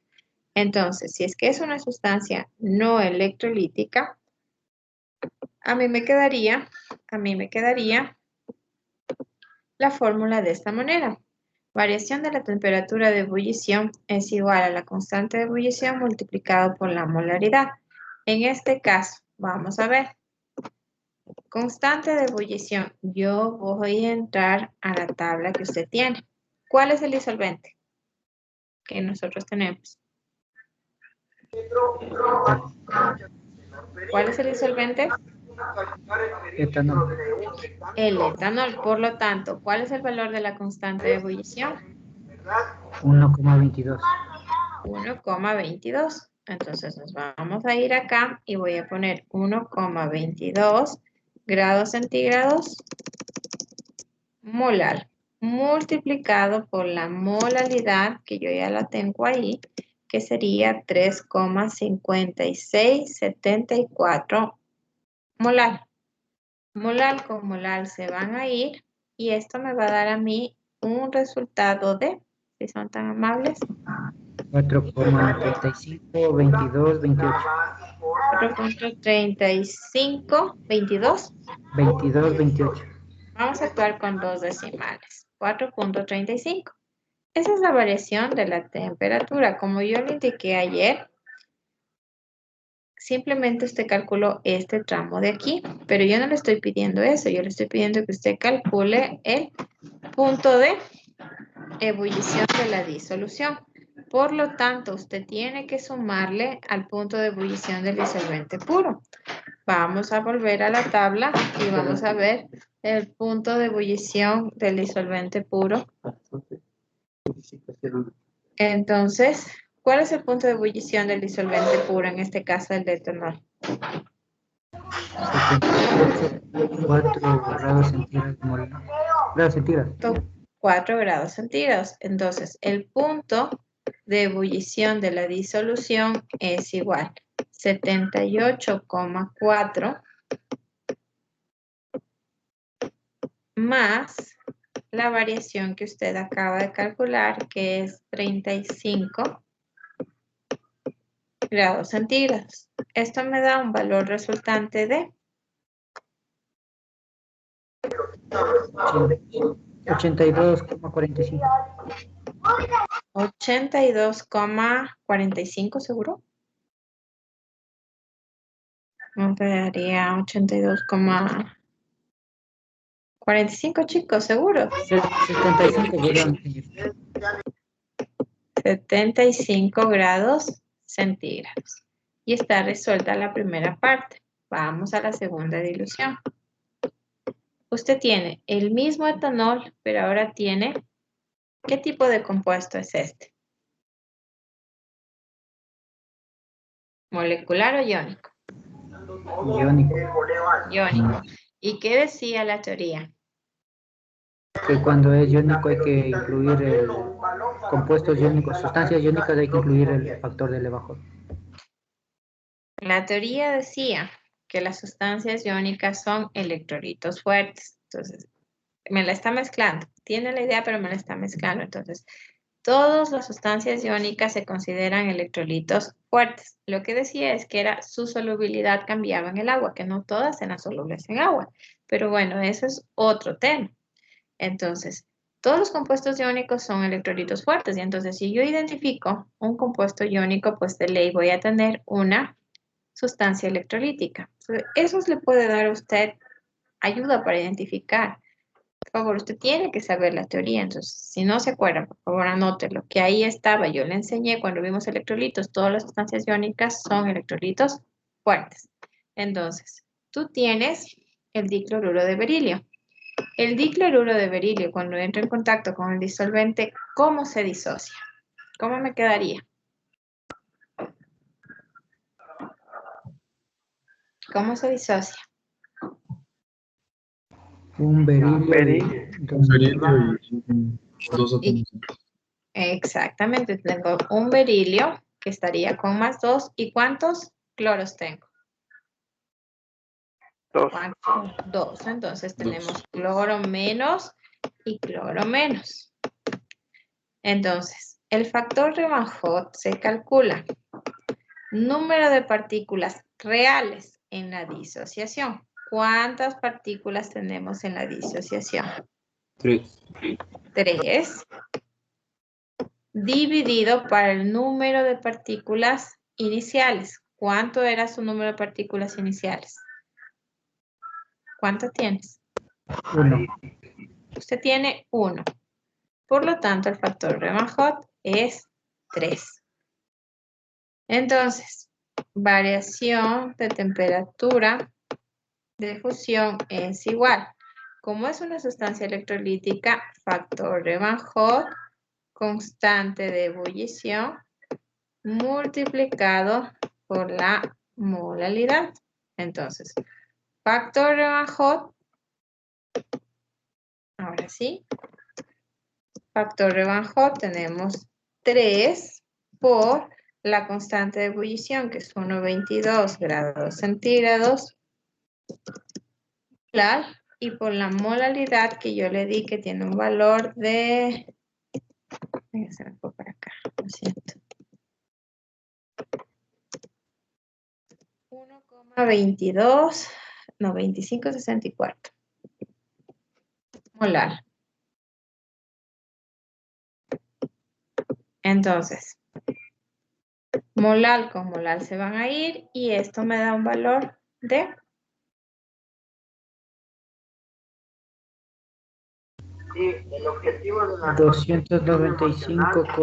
295,5. imposible, 200. Si usted me está multiplicando 3 por 1,22 y por 1,2564, imposible Perdón, que le me equivoqué en dé. me equivoqué en la 4.59, ¿Cuánto? 4,598424 4,89. 59. 59. Vamos a actuar con dos decimales. Vamos a actuar con dos decimales tal y como hicimos en la otra. Entonces, lo que te pide calcular es el punto de ebullición de la disolución. Entonces, esa es la variación como hace un rato hicimos. Entonces, ¿qué tenemos que hacer? Sumar 78,4, nuevamente, 78,4, más el 4,59 grados centígrados. Y esto me da un valor resultante de 82.99. 99 grados centígrados. No sé si ahí ya está un poco más claro.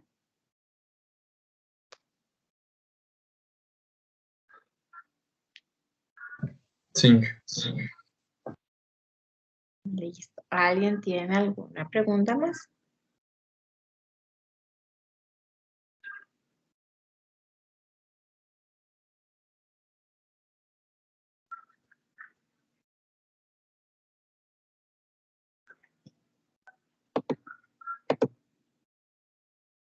¿Alguien tiene alguna pregunta más, chicos?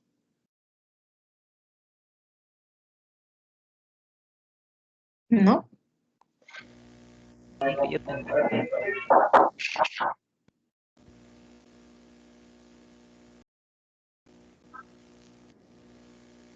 Inge, sí, en un ejercicio, si para calcular la presión de vapor, si no nos dan la presión del gas, ¿cómo hago para encontrar, Inge? Porque en un ejercicio encontré así de lo que nos tomó en el parcial.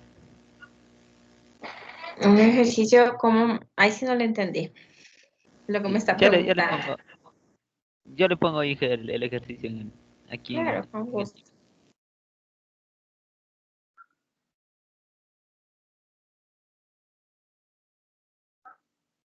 Compártame la pantalla. Yo dejo de compartir para verle qué es lo que le estoy pidiendo ahí.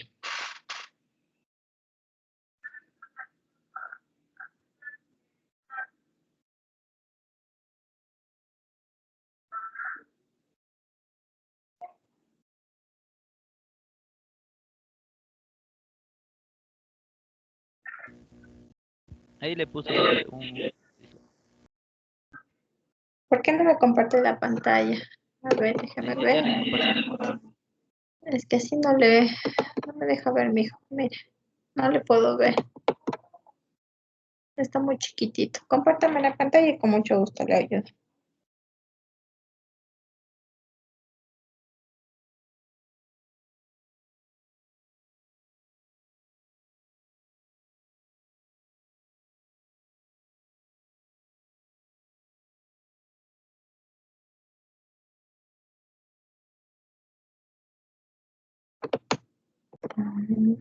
¿Alguien está viendo la compartición del compañero? Porque lo que me envía a mí no le puedo ver. Ahí tiene incluso la resolución. A ver, bájeme y yo le veo. Ahí, Pero Inge, eso, le compartí. sí, pero ahí está eso es presión de vapor. Lo que pasa es que si me puede ver, Ajá. en esta parte, Inge, aquí no sé de dónde le saca 2.34 átomos. Ya, pero me podrías dar el enunciado y yo con mucho gusto te explico para ver, tendría que ver el enunciado. Tiene el Ya, enunciado ya del dije, ejercicio. Yo Póngame el le dije, enunciado. Póngame el enunciado y yo con mucho gusto le explico de dónde Podemos sale el leer dato. el enunciado ahí. No le escuché. ¿Me vuelvo a repetir, por favor? Si le podemos leer el enunciado porque, bueno, yo al menos Claro, no sé avanza a ver lo que sube el claro, a ver, léame el enunciado, porque yo la verdad, yo dice no veo. una disolución etanólica que contiene dibromuro de magnesio en una relación 35% en masa. Tiene una densidad de 1103 gramos sobre litros a 45 grados centígrados. Y nos ¿Ya? pide calcular el punto de fusión de la disolución. Les pido calcular el punto de fusión de la disolución. Ajá. Lo que pasa es que ese debe ser otro enunciado. Debe haber un enunciado en donde yo le pido calcular la presión de vapor. Búsqueme, por favor, el enunciado donde diga calcular la presión de vapor y ahí debe dar alguna tabla o debe estar algún dato para yo poder explicar de dónde sale. Porque se acuerdan que ese de ahí era igual un mismo ejercicio, pero que tenía varios enunciados. Entonces, el que me acabas de leer ahorita es el del punto de fusión. Ese es otro cálculo. Necesitamos el enunciado de la presión de vapor de la disolución. Si usted me mira el enunciado, yo le digo, de aquí sale. Porque no lo tengo, no sé de cuál. O dígame, a ver, no, ya le puedo abrir. El punto de fusión de la disolución. Pero este es el punto de fusión de la disolución. En ese cálculo que tú me dices,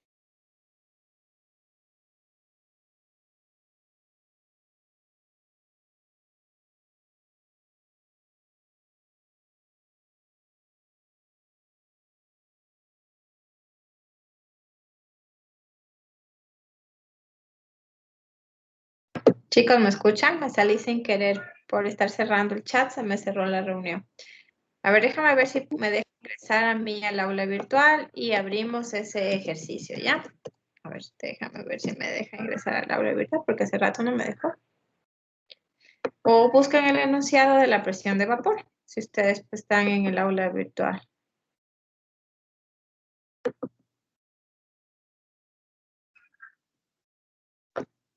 Primero ve, ya me dejó, a ver chicos, ese ejercicio de qué evaluación es? Díganme de qué cuestionario. de la tercera evaluación y la acumulativa. Tercera evaluación acumulativa. A ver, permíteme un momentito, a ver si me deja ingresar. Ujú. A ver, equilibrio heterogéneo, acuosos, tal. Calcular, ¿dónde está eso?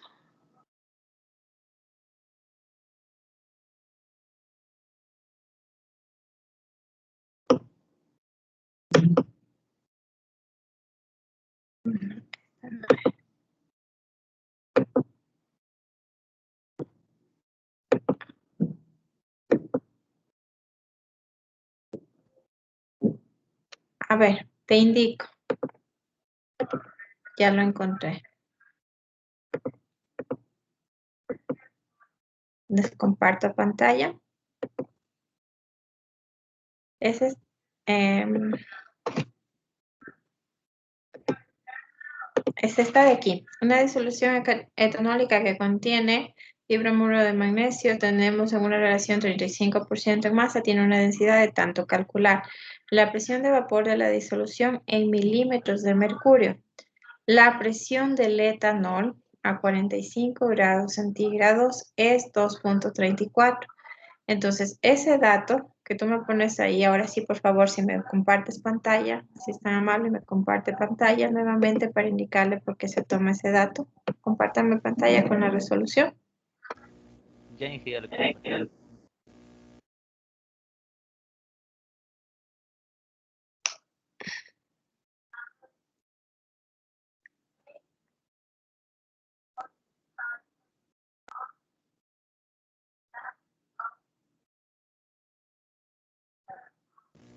Ya se lo Ahora compartí. sí, mira, sí. Lo que está calculado aquí, lo que está calculado, como tú puedes observar, primero yo hago el cálculo. Para sacar la presión de vapor de la disolución, tú necesitas la fracción molar del disolvente multiplicada por la presión de vapor del disolvente puro. Entonces, tú tienes primero el cálculo de la fracción de disolvente, que es este, que nos sale aquí 0,88, que no veo bien lo que sigue, ¿sí? Entonces, tienes 0,088. El 2,34 que tú ves aquí es dato del ejercicio del enunciado. Te dice que la presión de vapor de la disolución debes calcular en milímetros de mercurio, pero te da la presión de vapor del etanol a 45 grados centígrados es 2,34. Entonces, ese 2,34 es justamente el valor de la presión de vapor del disolvente puro. Pero como a mí me pide el cálculo realizarlo en milímetros de mercurio, lo que yo hago es justamente pasar. Una atmósfera tiene 760 milímetros de mercurio y ahí sí ya tienes el resultado de la presión de vapor de la disolución. Ah, ya. Sí, es dato del ejercicio. Ya, Inge, entonces, ahí, ya entendí. ¿Ya? ¿Se acuerda que ahora en el examen principal yo les tomé, pero no les di el dato, sino les di una tabla? Entonces usted tenía que entrar a la tabla, eso lo expliqué el día miércoles, usted tenía que entrar a la tabla y ahí tenía que ya acá sacar el valor y poner en su cálculo. En este caso, en cambio, les he dado directamente el valor.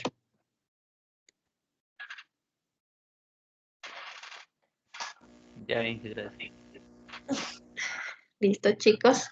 Tengo 5 minutitos más. ¿Alguien tiene alguna pregunta más?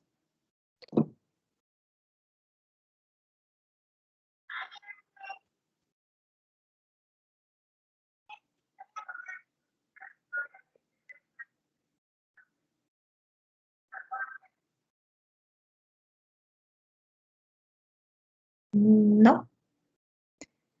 Si no existe una pregunta, ¿alguien quería hablar?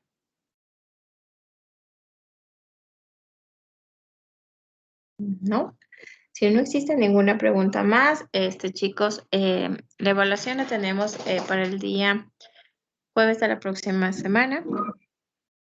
Yo voy a programar entre la semana que viene, sea martes, miércoles. Yo les aviso con anticipación. De igual manera, va a estar ubicado el examen de recuperación. El examen de recuperación el jueves de la próxima semana, chicos. ¿Verdad? Así está el calendario académico. Ustedes tienen en su... Sí, ustedes deben tener el calendario académico y se supone que es la próxima semana. ¿Dónde lo voy a ubicar al examen? ¿Dónde lo voy a ubicar al examen? El examen va a estar ubicado en la parte de abajo del examen principal.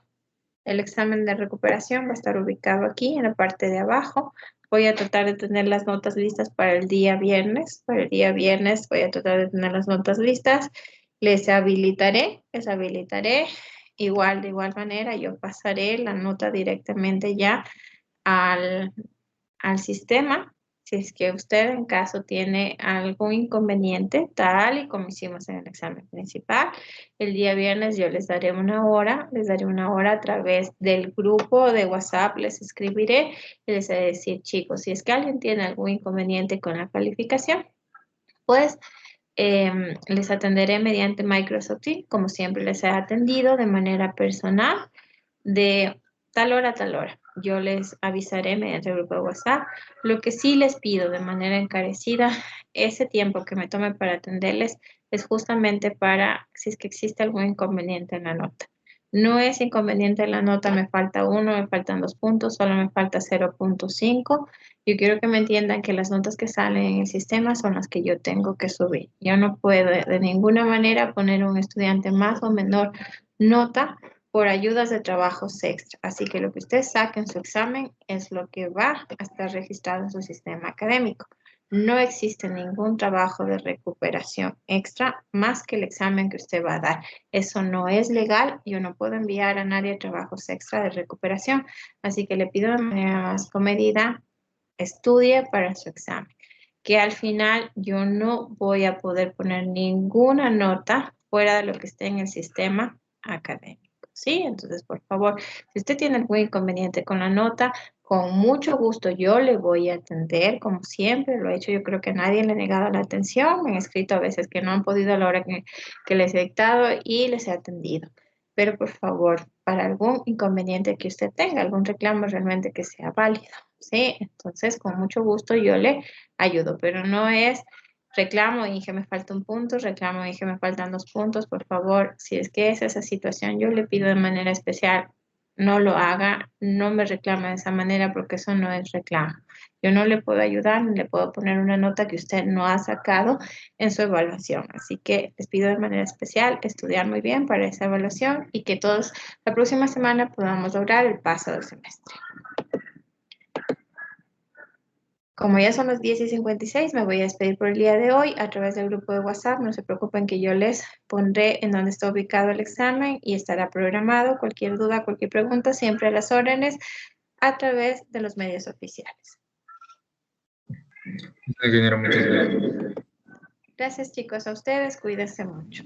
Un buen Como fin de que yo- semana. Ingeniero, Hasta luego. pase bien.